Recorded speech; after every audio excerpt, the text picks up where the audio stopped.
ঘরোয়া পদ্ধতিতে একদম সহজে ঝরঝরে যদি ফ্রাইড রাইস বানাতে চান তো এই রেসিপিটা অবশ্যই ফলো করতে পারেন। আমি 1 কিলো বাসমতি রাইস জলে আধ ঘন্টা ভিজিয়ে রেখেছিলাম। তারপর আমি হাঁড়ির মধ্যে জল দিয়ে পরিমাণ মতো চালটি দিয়ে এছাড়াও দিয়েছিলাম আমি গোটা গরম মশলা, এলাচ, লবঙ্গ, দারুচিনি, তেজপাতা, 1 চামচ ঘি ও পরিমাণ মতো অল্প পরিমাণ নুন দিয়ে আমি 80% সিদ্ধ করে চালটা জল ঝরাতে দিয়ে দিয়েছি।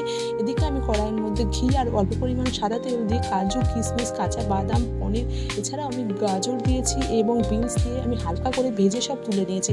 তারপর ওই ঝরঝরে চালটার মধ্যে আমি দিয়ে দিয়েছি এই ভেজিটেবলসগুলো। এগুলো দিয়ে পরিমাণ মতো গোলমরিচের গুঁড়ো দিয়েছি, লবণ দিয়েছি, একটু মিক্সিতে গুঁড়ো করা চিনি দিয়েছি এবং পরিমাণ মতো ঘি দিয়ে আরও কিছুক্ষণ নাড়িয়ে চাড়িয়ে নিয়ে আমি এটা হালকা স্টিমে বসিয়ে দিয়েছিলাম 10-15 মিনিট। তারপর স্টিম থেকে ব্যাস নামিয়ে রেডি হয়ে গেল আমাদের ঝুরঝুরে ফ্রাইড রাইস।